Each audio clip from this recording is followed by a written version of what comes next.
Good afternoon, YouTube viewers and subscribers, and no, it isn't my birthday. What it is an unexpected mail package day, and I just so happened to cut just the first flap of this to keep the privacy of the person that sent this to me. So, I have not done anything with this surprise mail package other than just cut this, and that's it. So, let's see what this surprise mail package is. It appears to be a big Fox box. So let's go ahead and extricate this from the wrapping here and see what we've got.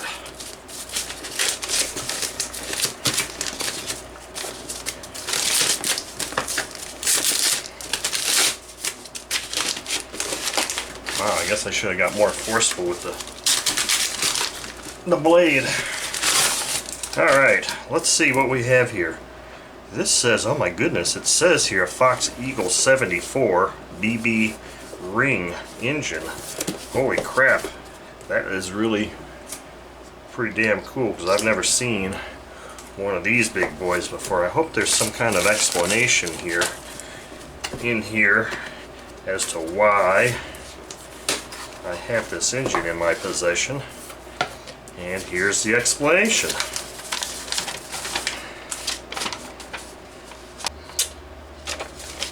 Okay, so let me just read this to you. It says, "Hi David, well, you're probably wondering what the heck this knucklehead is doing giving me this nasty bitch.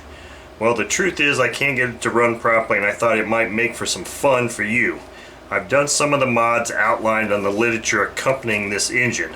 They include filling the unnecessary oil groove behind the front bearing, thought to cause loss of suction, and modifying the idle groove slot, thought to give better low speed and mid-range fuel supply. This engine was Fox's biggest failure in my opinion, and honestly I bought it on eBay last year as a personal challenge. You'll notice that there are helicoils in the exhaust bolt holes. I installed these as the original holes were shot. Seller never mentioned that. The helicoils work quite well, however unsightly they may be. It is recommended that this engine runs best with 0 to 5% nitro, 20 to 22% oil. Hope you can somehow enjoy this gift. P.S. The website contains information on remachining the head button." Well, thank you very much for this challenging gift, David. Now let's take a look at what all we've got inside this box. Let's take a look at this failure of an engine here. Looks like we've got all kinds of paperwork that accompanies this. I think this is one of these deals where it's probably better just to pull it out like this. So there is a lot of other paperwork in that box.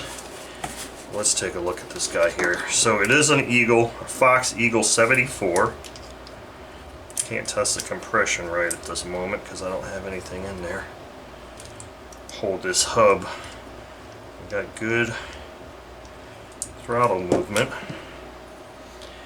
So I'm probably going to have to actually disassemble this a bit to understand some of these modifications that David was mentioning here. I've never heard or read too much about this engine, so I don't really know if they were successful and they were good runners or not, but apparently David is having a hard time getting this thing to run properly or run at all.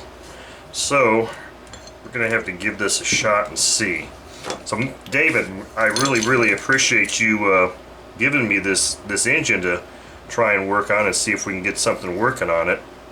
I hope I'm a little bit more successful than you were, but I really can't guarantee that by any means because I really don't have a whole lot of experience with Fox engines at all, and the experience I have had has been limited to a very few, and luckily they ran quite well.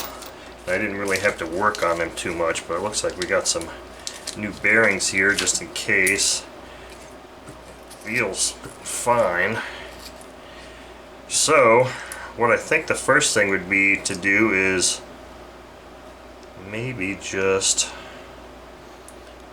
bolt this thing to a stand and kind of assess how it runs and see what happens from there. But I got a lot of stuff to look at here and read about. David, I thank you very much for this item, and obviously you'll be one of the first people to know if I'm successful in getting this to run.